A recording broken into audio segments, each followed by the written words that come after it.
खुशामदीद नाज़रीन, T V Bharat की उर्दू नशरियात में आपका खैर मकदम है। इस वक्त हमारे साथ मौजूद हैं खालिद रशीद फ़रंगी महली। सर, हम आपसे जानना चाहेंगे यूनिफॉर्म सिविल कोड को जिन दोबारा से बोतल से बाहर आ गया है और लगातार all India Muslim Personal Law board भी उसको लेकर मामला उठा रहा है और कह रहा है कि वो भी अपनी जो बात है वो लॉ कमीशन तक पहुँचाएँगे, क्या कहना चाहेंगे इसको लेकर?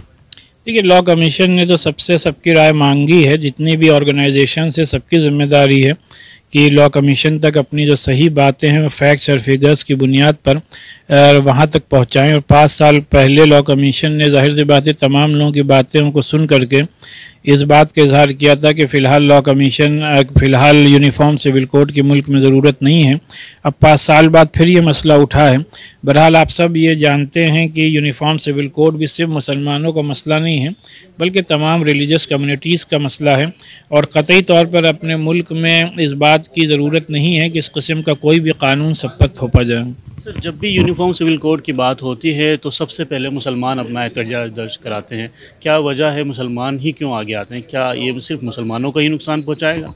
नहीं, ये सभी को नुकसान पहुंचाएगा, लेकिन जहां तक मुसलमानों का ताल्लुक़ है तो हमारा मुस्लिम पर्सनल लॉ की जड़ और बुनियाद और बेसिस जो है वो कुरान और हदीस है और हमारे जितने फैमिली लॉज हैं उसकी बुनियाद कुरान और हदीस है।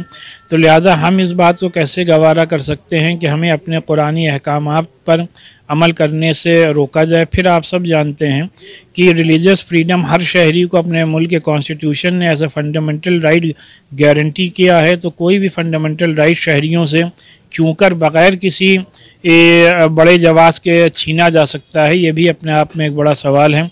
फिर आप सब ये भी जानते हैं कि जो नॉर्थर्न ईस्टर्न स्टेट्स हैं, चाहे नागालैंड हो, मिज़ोरम हो, त्रिपुरा हो या ट्राइबल लॉज हों, उनको अपने कॉन्स्टिट्यूशन ने स्पेशल प्रोविज़न के तहत उनको तहफ़्फ़ुज़ात उनके गारंटी किए हैं। तो उन सबको किस तरीके से ख़त्म किया जाएगा? लिहाजा मुल्क को एक रंग में रंगना, इस मुल्क की खूबसूरती को कहीं ना कहीं ख़त्म करना है। अपना मुल्क एक मल्टी रिलीजियस एक मल्टी कल्चरल मुल्क है, लिहाजा उसकी इस रंगारंगी को बरकरार रहना चाहिए। सर, तकरीबन 1 महीने का वक्त दिया है, लॉ कमीशन ने राय मांगी गई है, आधा महीना तकरीबन गुजर चुका है। All India Muslim Personal Law Board की तरफ से क्या कुछ अब तक इक़दाम किए गए हैं? नहीं, बोर्ड की मीटिंग हो चुकी है। बोर्ड इस सिलसिले में जल्द ही अपना मुफस्सल जो नज़रिया और जो बयान है वो अपने लॉ कमीशन के सामने रखेगा।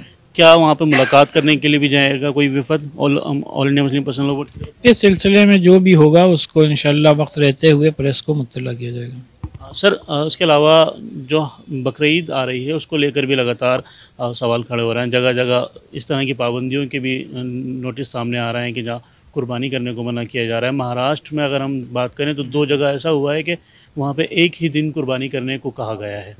औरंगाबाद की बात करें तो आखिरी के 2 दिनों में कुर्बानी को मना किया है, वहीं मुंबई के दूसरे इलाकों में पहले दिन कुर्बानी करने को मना किया है।